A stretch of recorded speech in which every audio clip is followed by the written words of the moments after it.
Hola, bueno, en esta sección vamos a hablar un poco de los dispositivos de flujo estacionario incompresible. Bueno, vamos a empezar con las bombas. Las bombas pues son unos dispositivos muy utilizados para el suministro de líquidos limpios, principalmente agua. Eh, Vamos a mirar las potencias presentes en una bomba. Bueno, una bomba está compuesta principalmente de un motor eléctrico, principalmente, no siempre, conectado al dispositivo, que es la bomba, y la bomba pues tiene dos tuberías, una tubería por la cual succiona el agua y otra tubería por la cual lo va a impulsar. El objetivo principal de las bombas es desplazar fluido con un aumento de la presión. Bueno, la primera potencia que existe es la potencia eléctrica, que es la potencia entregada por la corriente o la energía eléctrica a este dispositivo. Entonces vamos a suponer que este dispositivo recibe 100 unidades de energía, en este caso energía eléctrica, y tiene una eficiencia del 90%. Quiere decir que a la salida del motor, que en este caso la salida del motor es el eje de la bomba, van a salir 90 unidades de energía. Esa energía o esa potencia la vamos a llamar potencia mecánica. ¿Listo? Esa potencia mecánica pues se puede calcular como la potencia eléctrica por la eficiencia eléctrica. 100 por 0.9 o por el 90%, pues me dan 90 unidades de potencia mecánica a la bomba. Bueno, dentro de la bomba, ¿sí? La bomba está compuesta por un rodete, que es un dispositivo que lo que hace es impulsar el fluido hacia afuera de la carcasa, aumentando su presión, y finalmente transmite una cantidad de energía o una cantidad menor de la energía que recibió. Esa potencia hidráulica la podemos calcular como la potencia mecánica que recibe por la eficiencia mecánica que tiene esta bomba. Esa eficiencia pues se debe a diferentes rozamientos que pueden haber, ya sea en los rodamientos, el rodamiento del eje de la bomba, en los sellos, ¿sí? E inclusive algunas pérdidas se dan por la misma fricción del fluido por dentro de la carcasa. Entonces, la potencia hidráulica va a ser la potencia mecánica por la eficiencia mecánica. Aquí vemos que esa eficiencia de la bomba, vamos a suponer que tiene un 80% de eficiencia. Por lo tanto, la potencia hidráulica final o la energía útil que recibe el fluido va a ser esas 90 unidades por ese 80%, por lo cual el fluido como tal va a recibir una cantidad neta de energía de 72 unidades. Inicialmente, ¿sí? El fluido o el agua tenía 50 unidades más 72 unidades que va a tener, pues finalmente va a recibir o va a tener 132 unidades. Bueno, la potencia hidráulica también se puede calcular como la potencia mecánica, que ya sabemos que es la potencia eléctrica por la eficiencia eléctrica por la eficiencia mecánica, o simplemente la potencia eléctrica inicial por la eficiencia total del sistema, que en este caso es un 90 por un 80%, la eficiencia total de la bomba o del conjunto motor-bomba va a ser de un 72%. Por lo tanto, de 100 unidades iniciales que se tienen, únicamente se pueden aprovechar 72 unidades. A las 50 que teníamos, llegamos a 122 unidades de potencia. Bueno, la potencia hidráulica, ¿sí? También se calcula, o la potencia útil que recibe el fluido, la puedo calcular como el gamma, en este caso del agua, ¿sí? Que es 9.810 aproximadamente, el flujo volumétrico del caudal y la altura neta que me entrega la bomba. Como ya vemos la energía, yo la puedo expresar en forma de alturas, y en este caso, este H de bomba es la altura neta o altura útil que le entrega la bomba al fluido.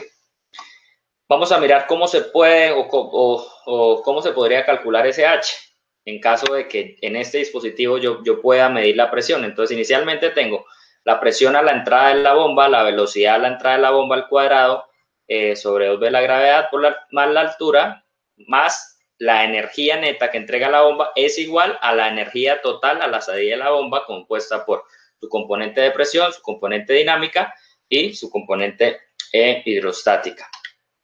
Por lo tanto, la altura de la bomba va a ser igual a la diferencia de la presión sobre gamma, la diferencia de las velocidades al cuadrado y la diferencia de altura. Generalmente en las bombas ese componente cinético pues es aproximadamente cero, o sea, puede ser despreciable, y lo mismo con la diferencia de alturas entre la salida y la entrada de la bomba. Por lo tanto, la altura de la bomba yo la puedo calcular como la diferencia de presión entre la entrada y la salida de la bomba sobre el peso específico de la sustancia, en este caso el agua, para meter ese datico acá. Por lo tanto, yo puedo decir que la eficiencia total de la bomba va a ser igual a la energía o a la potencia útil de salida que me entrega la bomba, que en este caso es una potencia hidráulica, es la energía útil o energía final que recibe el fluido, sobre la energía inicial que recibió todo el sistema, que en este caso es la potencia eléctrica.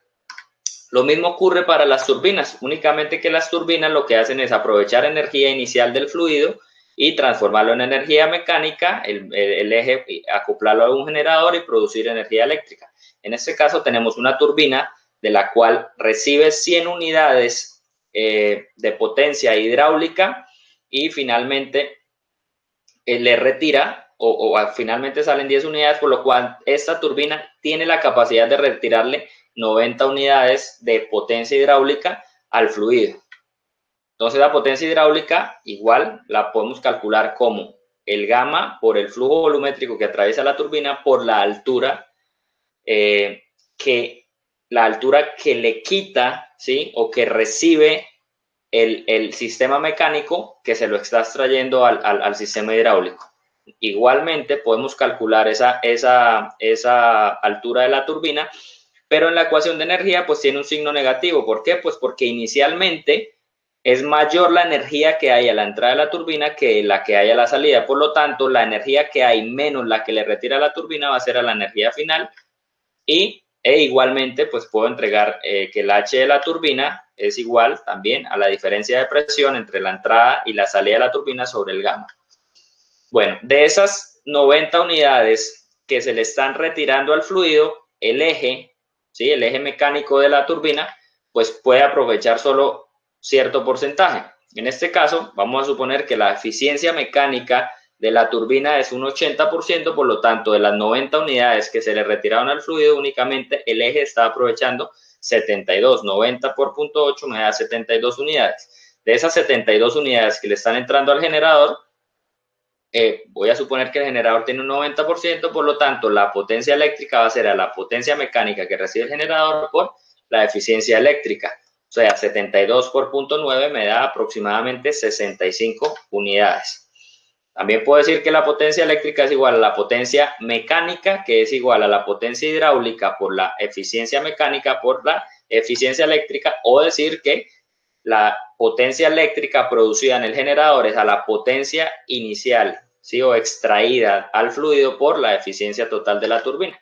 Entonces quedaría que la eficiencia total de la turbina es la salida del sistema, en este caso de la potencia eléctrica, sobre la potencia de entrada, que en este caso es la hidráulica. Siempre debemos tener en cuenta que los valores de eficiencia son menores a 1, ¿sí? Por lo tanto, siempre la salida neta de trabajo de energía es mucho menor o debe ser menor a la potencia o trabajo que le está entrando al dispositivo.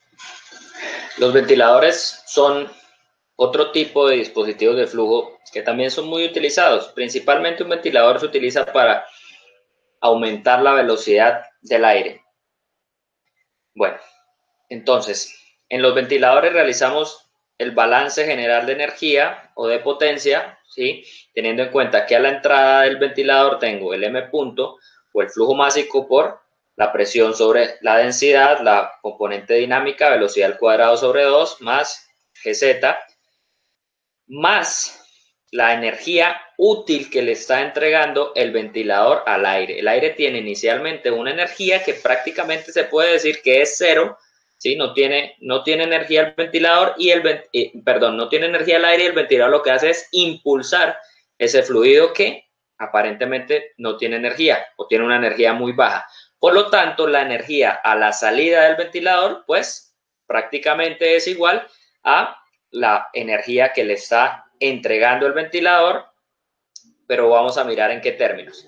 Entonces, la energía que entrega o energía útil que entrega el ventilador va a ser igual al M punto por la diferencia de presiones sobre la densidad, la diferencia dinámica entre la salida y la entrada y la diferencia entre la energía potencial entre salida y la entrada. Nuevamente, a la entrada, pues prácticamente el aire se encuentra estático, por lo tanto la velocidad de la entrada es cero, la diferencia de presiones es cero, puesto que la presión a la entrada y a la salida del ventilador es la presión atmosférica y Como los ventiladores principalmente son axiales, la energía potencial o la altura entre la entrada y la salida es exactamente la misma, por lo tanto, este término también se hace cero. A lo que queda que la energía útil que entrega el ventilador se ve reflejada en una forma dinámica o en una forma de velocidad. La energía útil que entrega el ventilador es igual al flujo másico por la velocidad a la salida al cuadrado sobre 2. Si quiero calcular la eficiencia del ventilador, pues divido la energía útil que entrega el ventilador sobre la energía, la potencia que me está entregando ese motor eléctrico. Nuevamente, esas eficiencias deben ser menores a la unidad o al 100%.